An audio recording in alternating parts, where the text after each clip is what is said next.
Thank you for clicking on this video. I will now be introducing my friend Tanisha Ford. Tanisha. Today I'm going to be talking to you guys about becoming an almost doctor, a PA. Raise your hand if you've ever dreamed about being some kind of medical doctor. I wanted to be a doctor for pets, like veterinarian. That's cool. I wanted to be a pediatrician. I wanted to be a child psychiatrist Okay. for the juvenile system. Okay, well I had some of those listed, pediatrician, they care for sick kids. A gynecologist cares for like mothers who want to give birth and stuff. Orthopedics, they help to like break your bones, to fix your bones. And neurologists that work on brains, cardiologists that work on hearts. There are so many different types, but do you all know what it takes, how long it takes, and how much it costs to be a doctor? I believe it would take probably 8 years coming out of high school to become a doctor, and I'm pretty sure the cost is probably a couple $100,000. That's true. Anybody else? To be more accurate, my uncle told me that it takes $200,000 to be a doctor. Wow. Your uncle is right. It does take like almost over $200,000 to become a doctor. And if you graduate high school at the age of 18, you'll probably be a doctor around the age of 33. And I'm not saying this to knock anyone's dream down. I just wanted to let you guys know that there are other options to become a doctor. From the title of my speech, you're probably scratching your eyebrows wondering, what is a PA? Do y'all have any guesses on what a PA is? No idea. Me either. Maybe please explain to us what a PA is? Yes, a PA is short for a physician assistant, which I consider an almost doctor because it takes less time and it costs less money.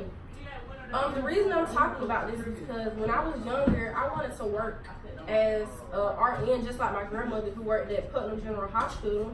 And I just like really was fascinated with what she did, how she cared for her patients, all that. It was really nice. It seemed like her and her job were two peas in a pod. Like, she's a very kind woman, and she's been doing that for over 30 years until she retired. And she really inspired me. But as I ma'am, What year did she retire? I think it was like 2013. That's like So yeah, she inspired me to do that. But as I grew older, I learned that there are many more options in the medical field because I knew for sure I wanted to work in the medical field. I did more research as I grew up though, and I learned that physician assistant is one of them. And today I'm just gonna explain like what exactly a PA is, what it takes to become one, and the different specialties to become one. To clarify what a PA is, according to howtobecome.com, a PA is a medical assistant that can examine, diagnose, and treat patients under the supervision of a doctor. I'm pretty sure that definition kind of just puts the image in your brain of you trying to work on a patient, like give us some stitches and like the doctor's just hovering over your shoulder, like under supervision. But it's really not like that at all. PAs, they really have a lot of independence. Well, in the medical field, they call it autonomy. And PAs are independent, and according to Nurse Journal, in all but few states, PAs are required by law to work with some sort of medical collaborative agreement with an MD. So that means that they can really do what they want to do, but still they have to be under supervision. Like have y'all ever been to urgent care? Yes. Most likely that was a PA that you saw, not a doctor. Oh, wow. That's very interesting. I I did did not not know know that when I went to that. So what kind of degrees do a PA need to get? I'll get to that next. Okay.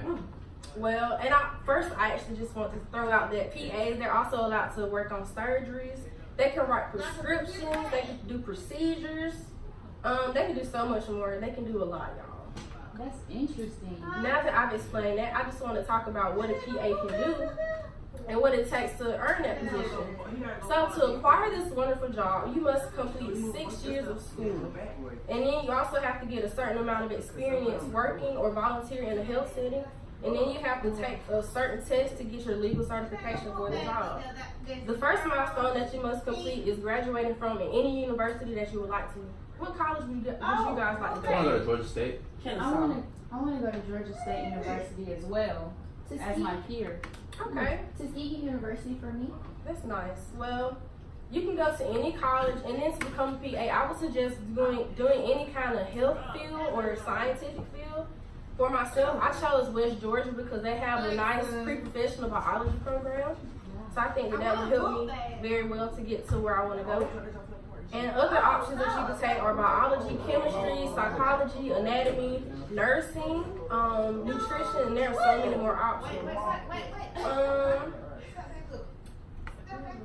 The next step to earn this job is you have to get some experience in the healthcare setting. And you can do this by becoming a CNA.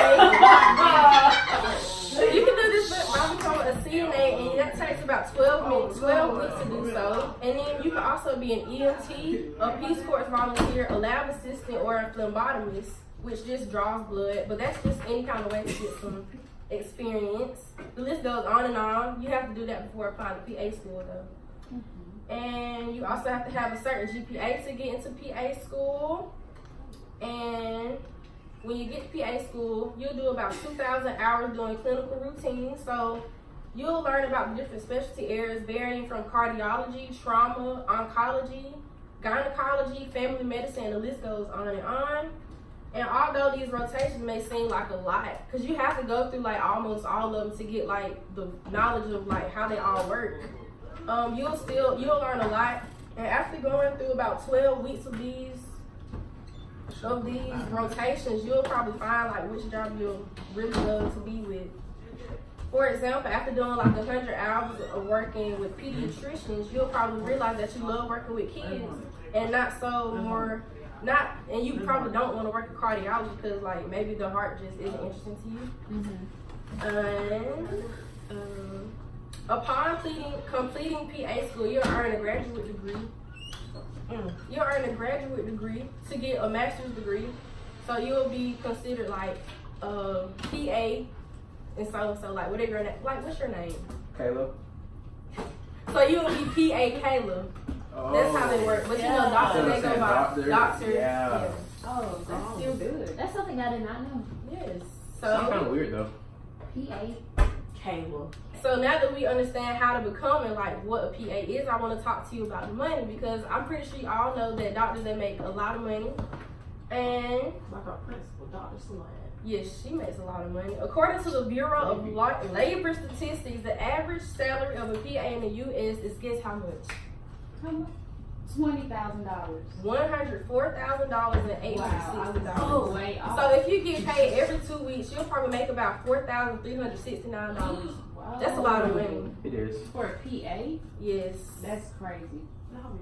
And then, as I said before, you know, there are many specialties in the field, and I'm pretty sure that it'll be based on your personality and what you enjoy the most.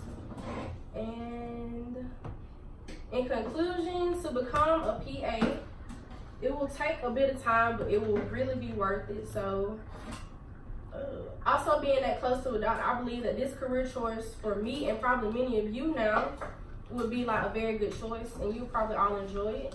And after knowing what a PA assistant is and what type of PAs there are and how to become one, I'm sure that this may be a great path for many of you since it's cheaper than becoming a doctor and it takes less time. This job also allows you to be very well-rounded in the field that you may want to be in, and then you can always change your field that you want to be in. And I just hope you all do great with whatever choice you make. Thank you. I